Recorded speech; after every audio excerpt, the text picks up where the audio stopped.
Programme मुकाबिल में खुशामदीद। मैं हूं रबिया एहसन और मेरे साथ मौजूद हैं आमिर मतीन। और आज के प्रोग्राम में जो टॉपिक्स हम शामिल करेंगे उसमें सबसे पहले इस्लामाबाद हाई कोर्ट से बड़ी खबर, जस्टिस तारिक महमूद जहांगीरी की तैनाती गैर कानूनी करार, इस्लामाबाद हाई कोर्ट का ओहदे से हटाने का हुक्म और वजारत कानून को डी नोटिफिकेशन की हिदायत।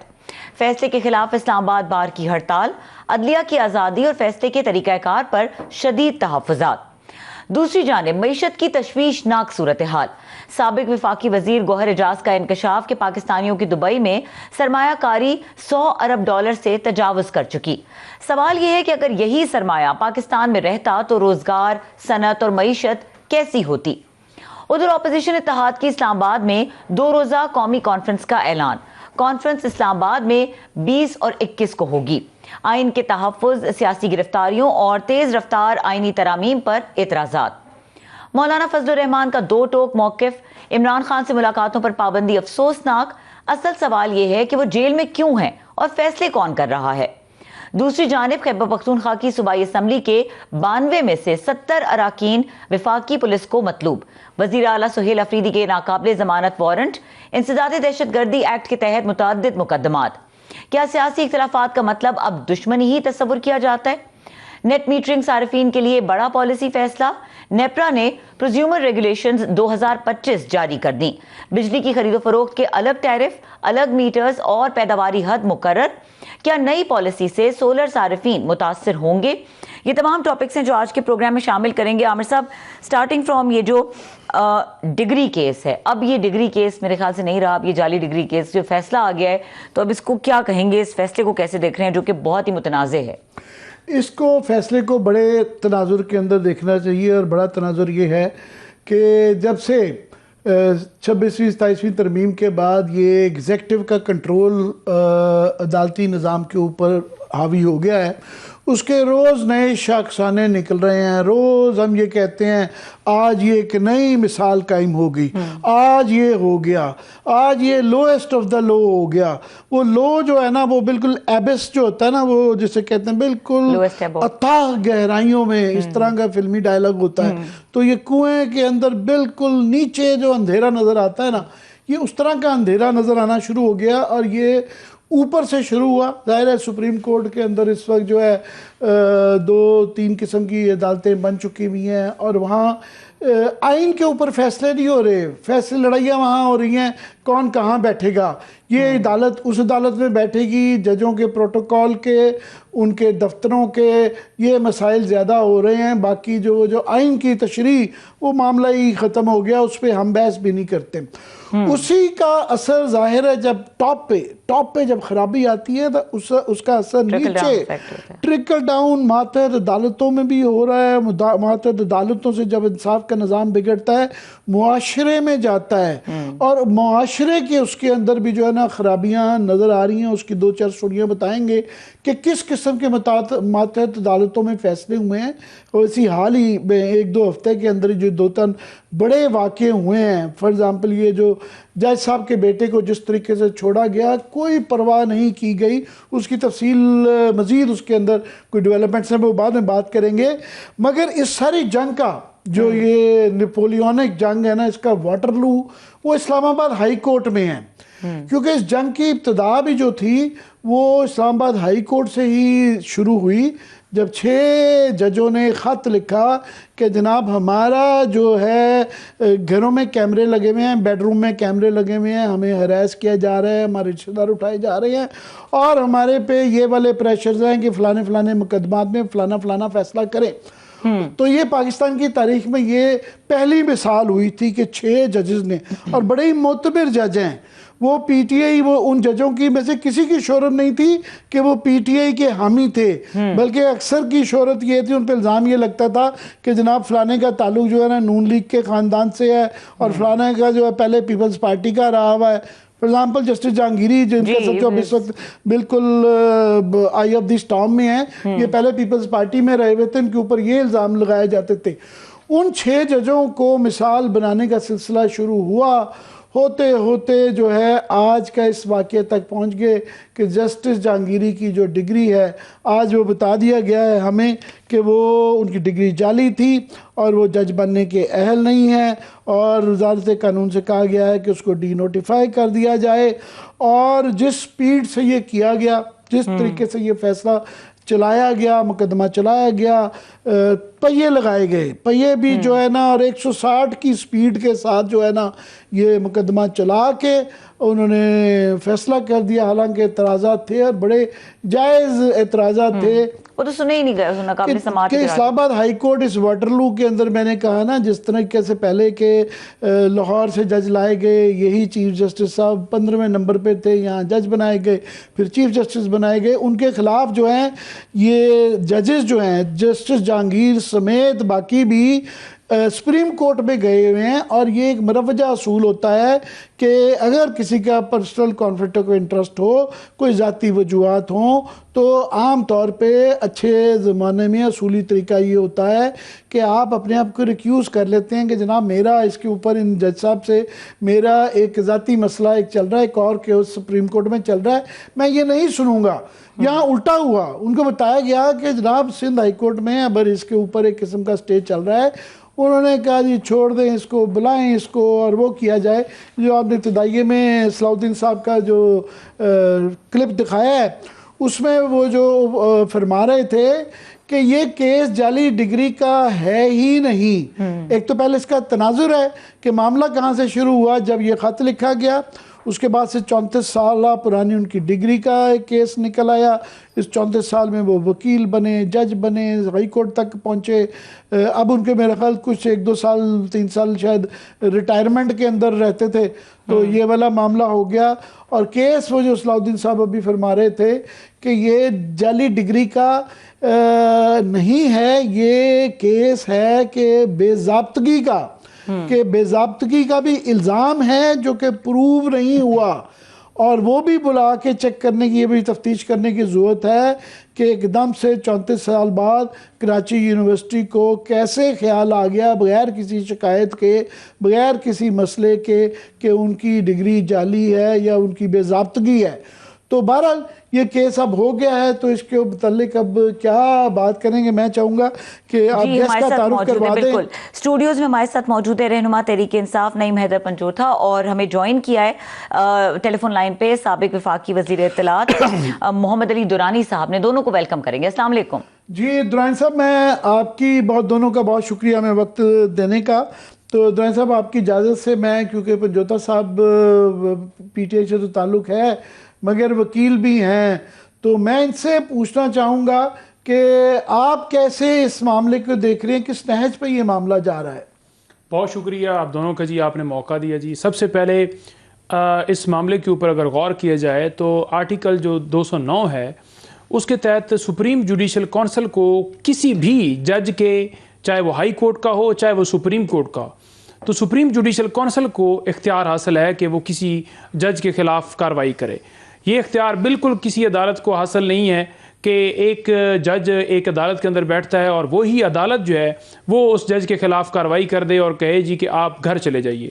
देखिए ये मामला सारा जो उठा था जब तारक जहांगीरी साहब प्रेशर में नहीं आए, दबाव में नहीं आए, जब वो लेटर उन्होंने लिखा और उस लेटर के अंदर भी कहा कि मेरी बेटी के कमरे के अंदर जो है वो कैमरे लगाए गए और किस तरह जो वो हरासा कर रहे हैं कि मेरे काम के अंदर मुदाखलत करके मुझे काम के अंदर जो है वो काम करने से रोकने की कोशिश कर रहे हैं, तो मैं अपने हल्फ की जो पासदारी है उस पर कायम रहूँगा। और उसके बाद जब उन्होंने 3 हलकों की बात की इस्लामाबाद के 3 हलकों के फार्म 45 लेके आइए, तो जब वो फार्म 45 वाला मामला खोलने की तरफ बढ़े तो फ़ौरन ही एक जो शख्स हैं जिनका नाम आमिर है, वो कुरंगी कराची के अंदर ये एक जगह है जहाँ से वो तल्लक रखते हैं, उन्होंने ख़त लिख दिए जी कराची यूनिवर्सिटी को कि जनाब ये तारक जहांगीरी साहब जो है इनकी डिग्री जेली है, और वो फिर फ़ौरन 3 दिनों के अंदर मामला जो है आगे बढ़ गया। अब आप देखें इसके अंदर जब उन्होंने डिग्री जेली करार दी यूनिवर्सिटी ने, तो उसने जो है तारक जहांगीरी साहब को कम से कम मौका तो देना चाहिए था। उन्होंने बगैर मौके के कार्रवाई जब की तो वो सिंध हाई कोर्ट के अंदर चले गए। सिंध हाई कोर्ट ने उस जो रजिस्ट्रार है उनको बुलाया, उन्होंने कहा जी वाकई हमने मौका तो नहीं दिया, तो लिहाजा हुक्म इम्तना जारी होगा। अब किसी अदालत के अंदर अगर केस पेंडिंग हो तो कोई और अदालत जो है वो केस उसके ऊपर कार्रवाई नहीं कर सकती, उसके ऊपर प्रोसीडिंग नहीं कर सकती। ये तमाम बातें तारक जहांगीरी साहब के वकला ने अदालत के अंदर ये बताई। साथ ये भी प्ली ली कि आप क्योंकि 26वीं तरमीम की रोशनी के अंदर आए हैं, आप 16वें नंबर पर जज थे लाहौर के अंदर, आपको आपकी सीनियरिटी को मैंने सुप्रीम कोर्ट के अंदर चैलेंज किया हुआ है। जो डिग्री वाला मामला है जो वहां सिंध हाई कोर्ट के अंदर अल्तवा है, उसकी भी मैं दरखास्त दे रहा हूं। इसके साथ साथ लार्जर बेंच की मैं दरखास्त कर रहा हूं, और साथ एक और दरखास्त दी उन्होंने जिसमें उन्होंने कहा जी कि मुझे जवाब जमा कराने का मौका दिया जाए। तीनों दरखास्तों को खारिज भी किया गया, और उनकी जो इस्तदा थी कि ये केस आप ना सुने, उसको जो है बिल्कुल टर्न डाउन किया गया, और 9 दिनों के अंदर इसके अंदर फैसला सुनाया गया, जिसमें मुकम्मल तौर पर मौका नहीं दिया गया। अगर आप देखें माजी में इसी अदालत के हवाले से, तो इमरान खान साहब के खिलाफ जब नैब पेश हुआ तो नैब ने 4 हफ्ते का टाइम मांगा था, और 8 हफ्ते नैब को टाइम दे दिया गया था। तो ये एक मैं समझता हूं कि ये सारी एक अमल है, इसके अंदर पूरा एक मैच फिक्स किया गया एक जज को घर भिजवाने के लिए, और 209 का सब क्लास 7 जस्टिस जहांगीरी ने ये जो कल था ये भी कहा कि मुझ पे डायरेक्टली कांटेक्ट करके प्रेशर डाला गया कि आप बेहतर है, प्रेशर बढ़ा है, आप रिजाइन कर दें। ये भी उसके ये दरखास्त भी सुप्रीम कोर्ट जी आमिर मतीन साहब ये दरखास्त बिल्कुल उन्होंने दी थी। उन्होंने ये कहा था कि जस्टिस जहांगीरी साहब सिंध हाई कोर्ट के अंदर खड़े होकर जब इन्होंने हलफ दिया कि मैंने डिग्री जो है वो बिल्कुल मेरी जेन्युइन है, उसके अंदर कोई इस तरह का बाम नहीं है, मैंने खुद पेपर्स दिए हैं, तो और साथ उन्होंने ये सदा की कि मुझे इस कार्रवाई का हिस्सा बनने दिया जाए। उनकी ये दरखास्त भी मुस्तरद कर दी गई, और कहा गया कि जनाब आप हिस्सा भी नहीं बन सकते। इसमें एक और चीज़ जो है जो आज रजिस्ट्रार ने जो यूनिवर्सिटी का पेश हुआ, उसने बताया कि डिग्री तो असल है, असल मामला ये है कि जो नंबर्स हैं इनको 2 अलॉट हुए थे, तो लिहाजा डिग्री का तो मामला ही नहीं है, ये तो बेज़ाब्तगी का मामला है। तो बेज़ाब्तगी के मामले के ऊपर जिस अदालत के पास इख्तियार ही नहीं था, जो कि इख्तियार आर्टिकल 209 के तहत जो है सुप्रीम जुडिशल काउंसिल के था, वो इस अदालत ने इख्तियार करते हुए पाकिस्तान क्या हिंदुस्तान की हिस्ट्री में ऐसा नहीं हुआ कि एक जज जो है वो किसी की दरखास्त के ऊपर उठा के दूसरे जज को घर भिजवा दे। आप इसके अंदर ये चीज देखें कि ये जब सारा फैसला आया तो उस फैसले से पहले तमाम तर कोशिशें की गई कि इसको थोड़ा सा टाइम दे दिया जाए, उनको बिल्कुल टाइम नहीं दिया गया, और एक आप यूं समझ लें कि एक यकतरफा जो है वो कार्रवाई की गई है। 209 की जो सब क्लास 7 है उसके अंदर बड़ा वाज़ेह लिखा हुआ है कि कोई भी जज हाई कोर्ट को होगा या सुप्रीम कोर्ट को होगा, तो जो 209 के अंदर प्रोसीजर मौजूद है जो कि सुप्रीम जुडिशल काउंसिल के पास है, उसके पास ही इख्तियार है, उसके अलावा किसी के पास इख्तियार नहीं है। ये बाकायदा वहां पर 7 के अंदर लिखा हुआ है। तो कैसे यहां कोवरेंटो की रेट के अंदर जाकर इनको जो है वो सारा किया गया, लगाया जाना भी बड़ा कंट्रोवर्शियल है। दुरानी साहब, आप तारीख के स्टूडेंट तो क्या उस्ताद हैं, मेरे जहन में ये जो है जस्टिस गुलाम सफदर शाह साहब वाला वाक़या आ जाता है कि भुट्टो साहब की फांसी के केस में 4-3 का फैसला आया था। वो 3 जजों में थे जिन्होंने डिसेंट की थी, उनकी मैट्रिक की डिग्री का केस बना लिया गया था। फिर उसके बाद उनको बताया जाता है कि खच्चरों के ज़रिए जो है ना अफ़गानिस्तान वो बेचारे दौड़ के फिर लंदन किसी तरीके से पहुंच गए थे, और ये सोशल मीडिया पे आज चल रहा था कि जहांगीरी साहब को भी कहीं से अब खच्चरों का इंतज़ाम करना पड़ेगा। बिस्मिल्लाहिर्रहमानिर्रहीम। आमिर भाई, बस ये एक ऐसी तारीख है दुख भरी और इतने एक से वाक़यात से भरी हुई और एक से दलाइल से भरी हुई, कानून से आरी, आइन से आरी, बस सिर्फ और सिर्फ जो है ताकत की पुजारी एक निज़ाम है जिसके अंदर के इस किस्म के वाक़यात बार बार हमें देखने पड़ते। मैं तो 2024 से अगर एक लिस्ट बनाने लगूं तो मेरा ख्याल है जितने दिन नहीं गुजरे, जितने घंटे नहीं गुजरे, उससे ज़्यादा इस किस्म के वाक़यात जो हैं हमने कहीं इंतखाबी निशान गायब होते देखे, कहीं पार्टियां गायब होती देखी, कहीं सीटें बहाल होती देखी। मतलब क्या नहीं देख लिया इस अरसे में। मेरा ख्याल है जो पिछले 76 साल की हिस्ट्री थी वो इन 2-3 सालों में फास्ट फॉरवर्ड होके पूरी की पूरी मुख्तलिफ शक्लों में हमारे सामने गुजर रही है। और अब ये जो जहांगीर बहुत अच्छी बात की है आपने, वो मेरे दिल में आ जाता है कि वो कई दफ़ा हम भी जो है ना पूरा ईयर एंडर बनता है ना, तो सारे साल के प्रोग्रामों का एक कोलाज बनाते हैं कि जल्दी सबको ना छोटे छोटे डाल के, तो ये 2 साल में पिछले 78 साल का एक मनफी किस्म का एक कोलाज बना के पेश कर दिया गया। जारी रखिएगा। पूरी की पूरी जो है ना, मैं जितनी नेगेटिविटी जो हमने अपने वालिद साहब से सुनी, जो हमने किताबों में पढ़ी, जो हमने अदालतों में देखी सुनी, वो इतना, हम शाम को आते थे तो वो कोड़े होते थे बैठे हुए ना, अखबार पढ़े कि ये क्या हो गया, ये तो अयूब के दौर में अपना, तो वो सारी चीजें जो है वो बार बार रिप्ले हो रही हैं। और फिर अब तो मुझे किरदारों को भी बड़ा दिलचस्प नजर आते हैं, जो डिफेंड करते हुए किरदार होते हैं ना इस किस्म के वाकयात को, उनकी बैकग्राउंड पहले भी ऐसी होती थी, अभी भी वैसी है। मतलब एक खास किस्म की जो बैकग्राउंड रखने वाले अचीवर्स या छोटे छोटे फायदे और वाकयात के ऊपर जो है उठने वाले लोग जो हैं वो आके डिफेंड भी कर रहे होते हैं, वही सब कुछ होता है। अब मुझे तो पंजोता साहब बताएं या रबिया भी बताएं। एक और फर्क जो मुझे नजर आता है, हर दौर में अच्छे बुरे लोग होते हैं, साफ़ी अच्छे बुरे होते हैं, वकील अच्छे बुरे होते हैं, जज अच्छे बुरे होते हैं, मगर एक फ़र्क मुझे जो नज़र आता है, पहले जो बुरे लोग होते थे वो थोड़े से शर्मिंदा महसूस करते थे, उनके बच्चे भी थोड़ा सा अपने बाप का नाम लेने से कतराते थे। अभी ये ज़माना एक फ़र्क आ गया है कि इसका मैं कह रहा हूँ जो मुआशरे पे असर पड़ता है जब अदालती निज़ाम ख़राब होता है, कि वो तमाम बुरे लोग दनाते फिरते हैं, उनको लोग आइडलाइज करना शुरू हो गए हैं कि जनाब ये मेयार है तरक्की का और ये मेयार है कि आपने अगर कामयाबी का।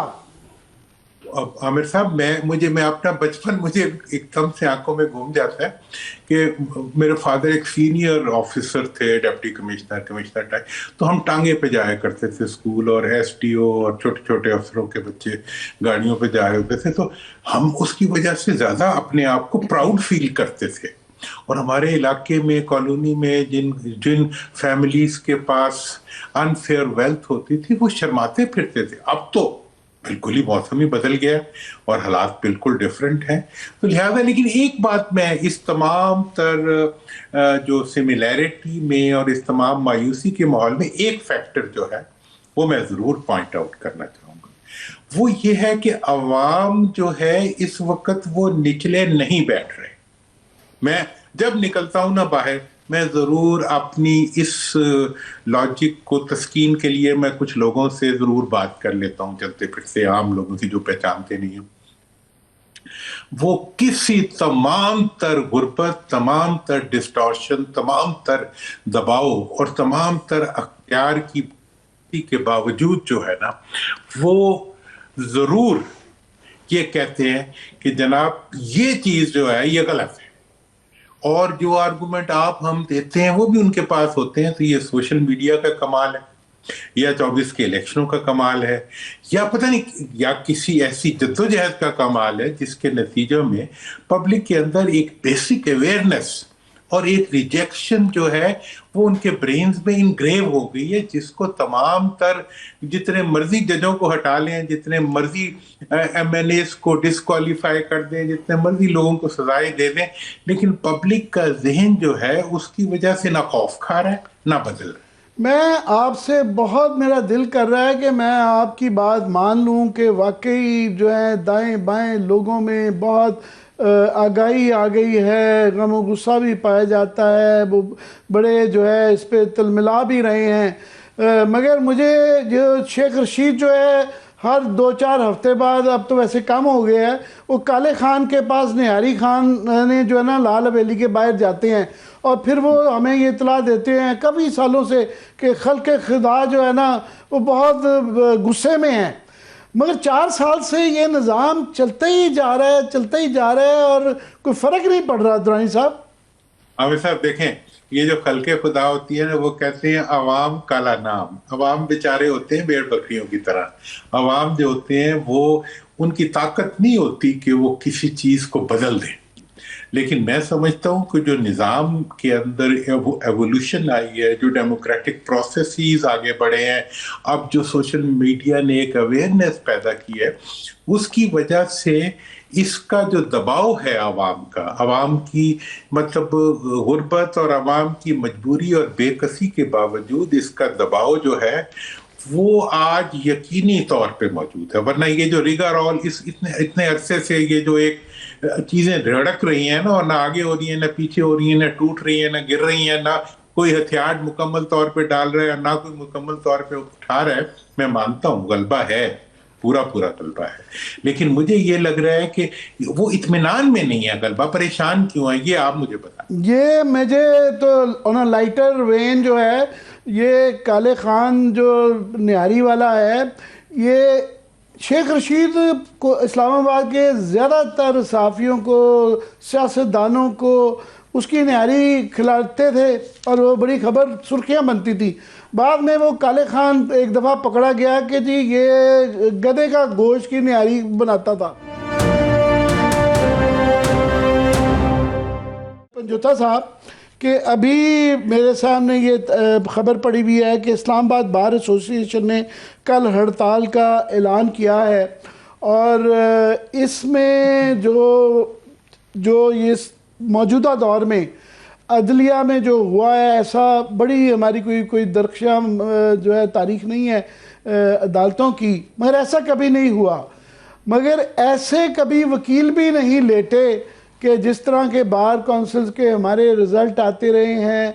और मगर ये भी हड़ताल तो की है इस्लामाबाद हाई कोर्ट में, इस दफ़ा ये भी पहली जैसी हड़तालों जैसी एक मज़ामत है, या कोई उम्मीद है कि ये मीनिंगफुल हड़ताल होगी?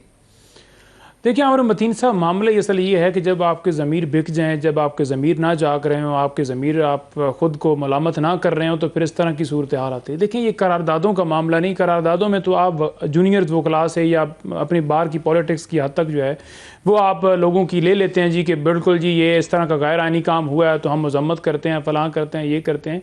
जब तारक जहांगीरी साहब जो है वो सड़कों के ऊपर फिर रहे थे, जब वो सुप्रीम कोर्ट गए, उस वक्त उनके साथ 2-4 वकील थे। इसी तरह जब वो सिंध हाई कोर्ट के अंदर पेश हुए तो कितने लोग जो हैं सड़कों पर निकल कर, यानी मैं वकला की हद तक बात कर रहा हूँ, या उन्होंने तहरीक के लिए कोई आगे अमल बढ़ाया हो, या सड़कों पर आकर उन्होंने एहतजाज किया हो, या उन्होंने रेजिस्ट दिखाया हो। तहरीक इंसाफ, ILF के दोस्त जितने भी, इंतज़ार में जो था भाई मेरे, वो सारे आज भी लाहौर के अंदर निकले हुए थे 26वीं और 27वीं तरमीम, क्योंकि ये 26वीं और 27वीं तरमीम की रोशनी के अंदर ही ये सारी चीज़ें हो रही हैं कि जब जजेस के पास से इख्तियार लेकर इंतज़ामिया को दे दिया गया है तो उस बुनियाद को ख़त्म करने के लिए वो निकल रहे हैं और कर रहे हैं। लेकिन अगर हकीकी मायनों के अंदर बार के तमाम रिप्रेजेंटेटिव्स वो निकलें, वो आगे बढ़ें, तो इस वक्त जो बार के रिप्रेजेंटेटिव्स हैं, अगर पाकिस्तान बार कौंसिल की बात कर ली जाए तो वहाँ अभी फॉर्मेशन होने जा रही है। तो उसके अंदर भी जिस तरह मंडियाँ लगाई गई पैसों की और मेंबर्स को ख़रीद कर पाकिस्तान बार कौंसिल के जो हुक्मरान जमातें हैं उनके जो है वो लोग हमायती जो हैं उनको बनवाया गया, और पाकिस्तान बार कौंसिल में वो अब इरादा रखते हैं कि हमारी पोजीशन मजबूत हो। आप इस्लामाबाद हाई कोर्ट के सदर की अगर बात कर लें तो उसने, आपको याद होगा कि मेरे ऊपर, इंतज़ार भाई और दीगर वकला के ऊपर मुकदमा दर्ज करवाया था। इस वजह से करवाया था कि हमने उसे कहा कि आपको 26वीं तरमीम का साथ नहीं देना चाहिए। तो वो गुस्से में आ गए, हमारे ऊपर झपटे और उसके बाद मुकदमा भी हम पर दर्ज करा दिया। तो जब इस तरह का मामला होगा कि आप प्लाटों के चक्कर में, पैसों के चक्कर में या इन चीज़ों के अंदर पड़े रहेंगे तो फिर आप मुल्क के अंदर इंसाफ नहीं ला सकते। तो ये जो वहाँ से जवाहरात से, हीरों से ये सिलसिला शुरू हुआ था ना, और आज रुपयों और पैसों के ऊपर आया हुआ है, ये सिलसिला बंद हो तो कोई मामला आगे बढ़े। लेकिन ओवरऑल अगर देखा जाए तो मेजॉरिटी जो है वकला की, या मेजॉरिटी अवाम की, 2/3 मेजॉरिटी इमरान खान को दिया लोगों ने मैंडेट, वो ज़्यादातर लोग जो हैं वो इस नाहक के जो हो रहा है इसके खिलाफ हैं। चुन के जज लाए गए थे लाहौर से, ये अभी उसके मैंने कहा ना शाखसाने नज़र आ रहे हैं। ये हाल ही में जो दुरानी साहब, ये तो मेरा ख्याल है इस वाक़े ने हर एक के दिल को छुआ है कि जज साहब के का बेटा जो है नाबालिग बच्चा था, V8 गाड़ी जो है वो करोड़ों की गाड़ी है, उसके अंदर उसके बाद लाइसेंस नहीं था, उसने 2 बच्चियों को रोन दिया।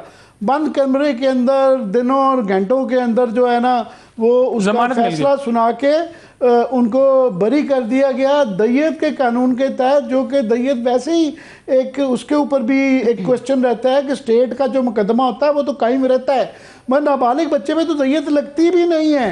अब पता चला है लेटेस्ट दुरानी साहब कि वो जो गाड़ी भी थी जज साहब की गाड़ी V8 जो थी वो नॉन कस्टम पेड थी, नाजायज़ थी। अब जजों का ये हाल रहेगा तो फिर मुआशरे पे जब इंसाफ का निज़ाम इस तरह हो जाए तो उसके जो असरात हैं क्या पड़ते हैं? वो तो जी माशाल्लाह आज जहांगीरी साहब के केस में नजर आ गए आपको पूरी तरह से खुल के। और मतलब ये है कि मैं तो जनाब क्या बताऊं आपको, 12 साल के मैं सिर्फ और सिर्फ एक खत लिखवाने के लिए बेचैन रहा कि जी स्टोलन एसेट रिकवरी के जो डिटेल्स हैं वो बैंकों से लेने के लिए हुकूमत को एडवाइस कर दिया। कुछ नहीं हुआ।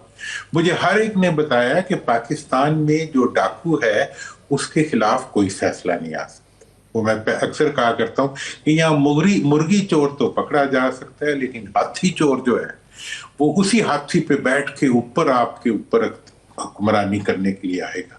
तो मतलब ये है कि इस वक्त आमिर साहब जो ताकत वाले हैं, जो पैसे वाले हैं, जो अख्तियार वाले हैं, हर चीज उनके आगे जो है वो भेड़ बकरियों की तरह चल रही है। लेकिन क्या हम हथियार डाल देंगे?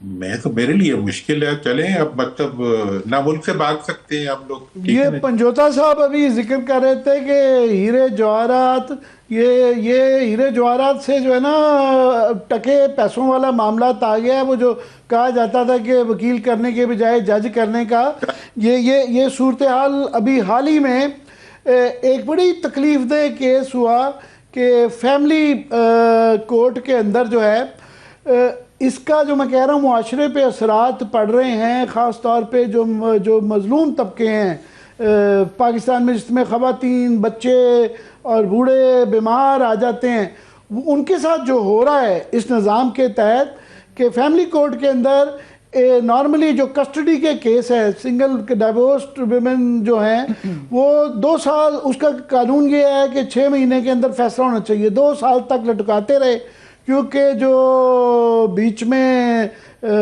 जो बीच में क्लेमेंट थे वो एक सरकारी अफसर थे बड़े बारसूख, जिनके ऊपर करप्शन के बेताशा इंक्वायरियाँ लगी हुई थी। वो लटकवाते रहे।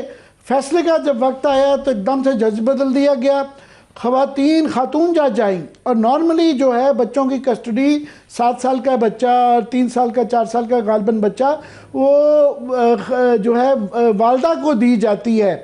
उन्होंने 1-1.5 हफ्ते के अंदर ही खातून जज ने वो बच्चों को सेपरेट कर दिया। उन्होंने बड़ा बच्चा उन्होंने कहा जी वालिद को दे दिया जाए, हालांकि वालिद का वो नहीं है, मैं और बच्चों को अलग कर दिया और कस्टडी जो है सेपरेट कर दी गई।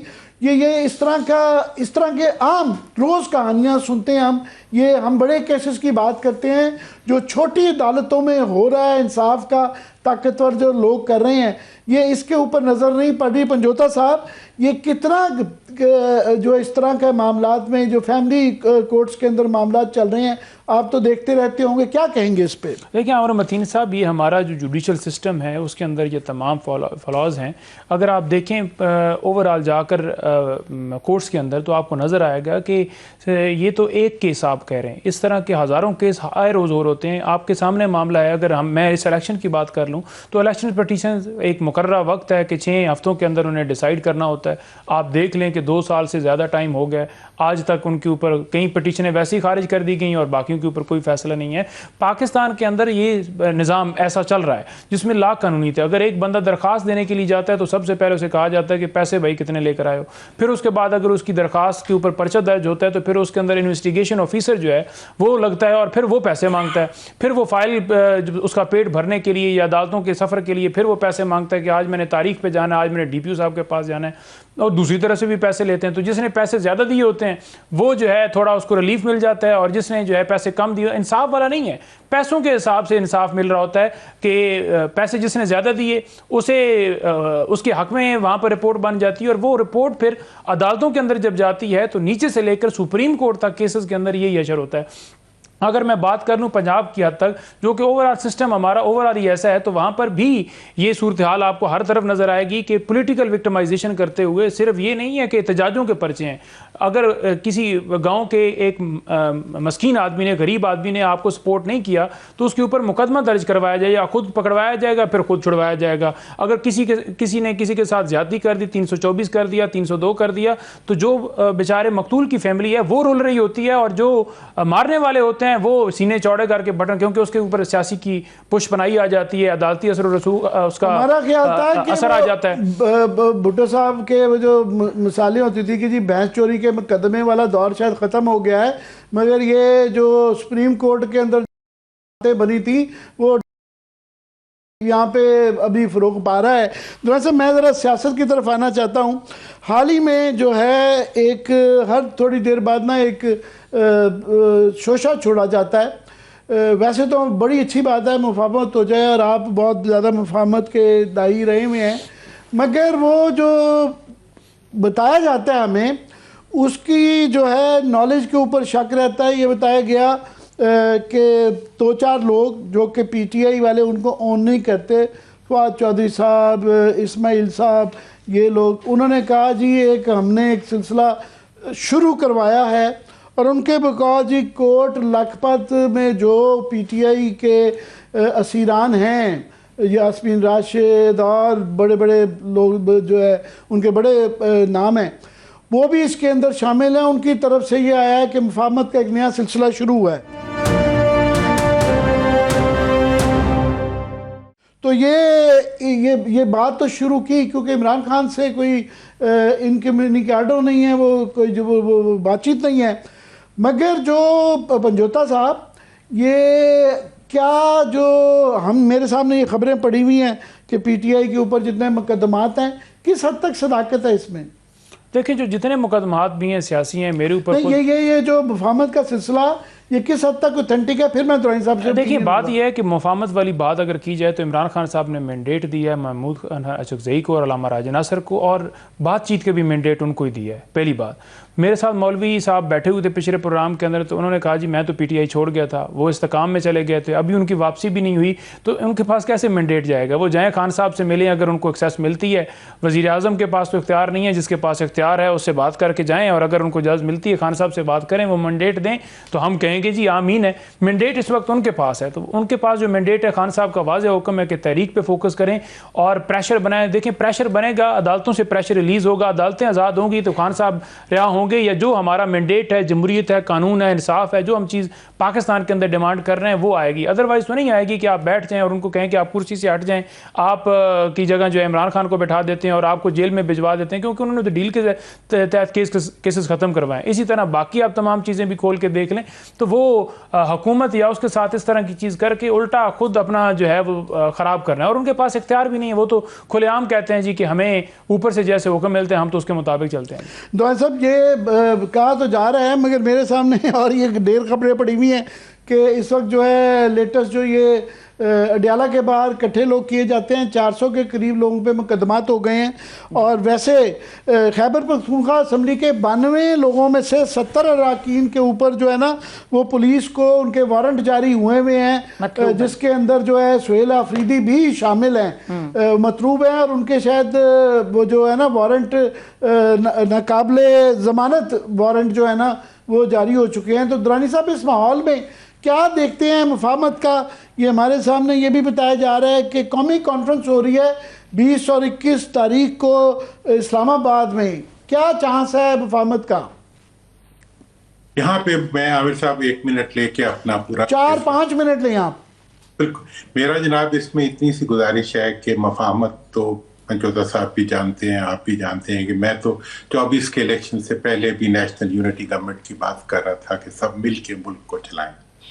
आज मैं ये कह रहा हूं कि इस वक्त एक हक है इस पार्टी का और इस पार्टी के वर्कर का और इस पार्टी के बानी का कि उनके खिलाफ कुछ न किया जाए, कम से कम।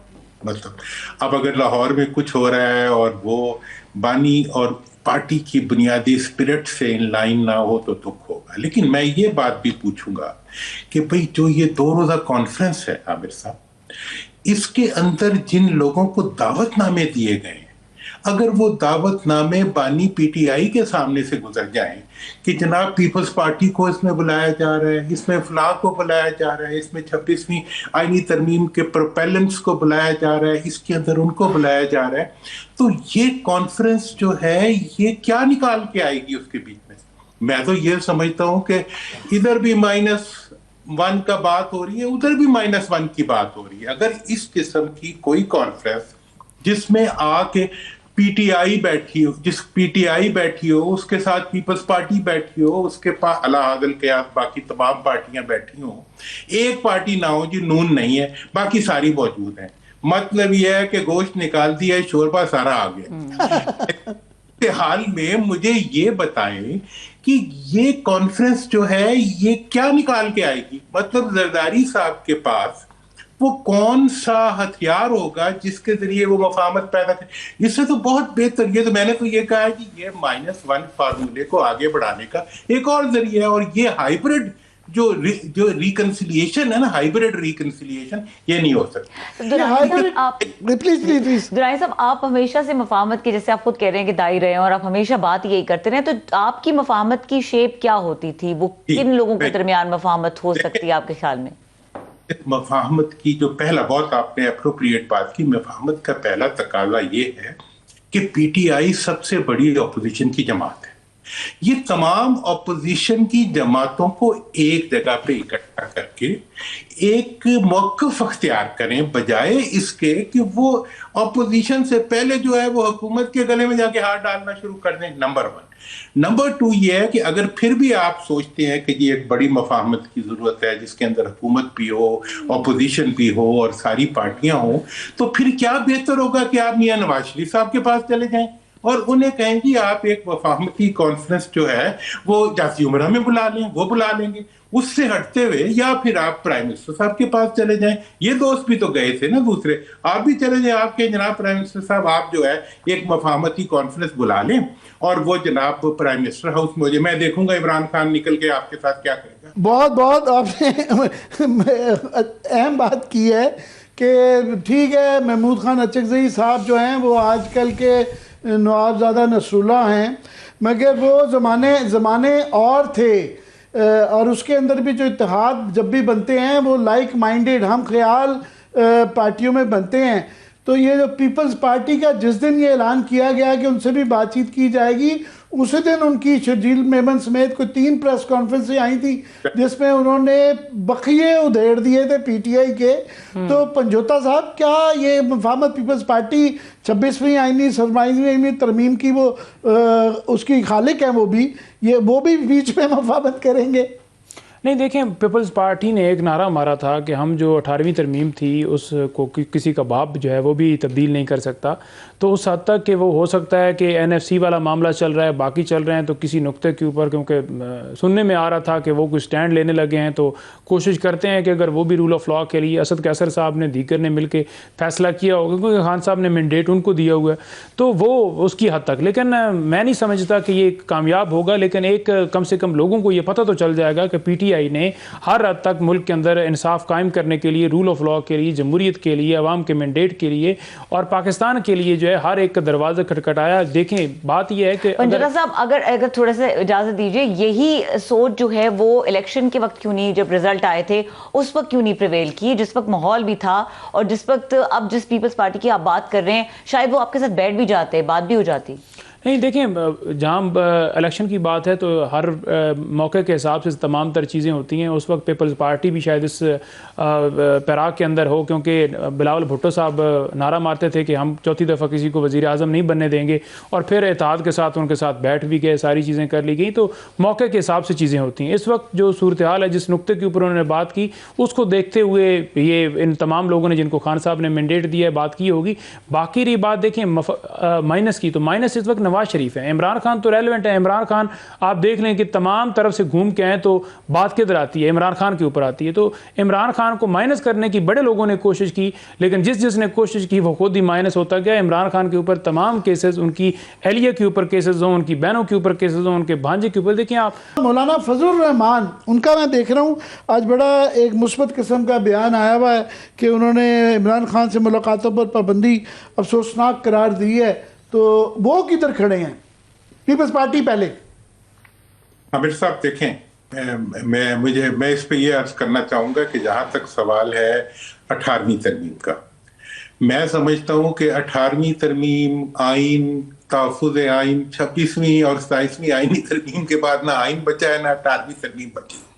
इस वक्त अगर आप 18वीं तरमीम के तहफ़्फ़ुज़ के लिए पीटीआई निकलना चाहती है तो ठीक है, वो तो पीपल्स पार्टी को खुश करने के लिए ये बात तो की जा सकती है, लेकिन मैं नहीं समझता कि 18वीं तरमीम के वो एनएफसी अवार्ड जिसके खरबों रुपए पीपल्स पार्टी सिंध की गवर्नमेंट जो है बगैर डकार लिए और पूरे सूबों की तमाम सूबों की हुकूमतें जो है अवाम को दिए बगैर उन्होंने उसको मिटा दिया है। अब जहां तक सवाल है जेयूआई का, मौलाना का जहां तक ताल्लुक है, देखें हमारे तो उनसे जाती से ताल्लुकात हैं, लेकिन 26वीं आईनी तरमीम ने एक लाइन ड्रॉ कर दी है।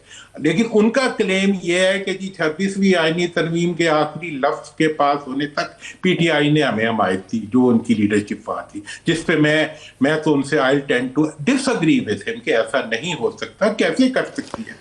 लेकिन मैं ये कहता हूं कि 26वीं आईनी तरमीम ने ही तो खुद वो शाख काट दी जिसपे मौलाना का सारा बखसूस नशिस्तों की सीटें वो दिलवा दी, 27वीं में उनकी जरूरत ही नहीं रही थी। अब ये भी शौक पूरे कर लें तो देखते हैं कैसे ऊंट किस करवट बैठता है। बहुत बहुत शुक्रिया दुआएं साहब आपके वक्त निकालने का, और पंजोता साहब जी बहुत शुक्रिया। मोहम्मद अली दुरानी, नईम हैदर पंजोता हमसे गुफ्तगू कर रहे थे। अब प्रोग्राम का वक्त खत्म हो गया है, देखने के लिए शुक्रिया, इजाजत दीजिए, अल्लाह हाफ़िज़।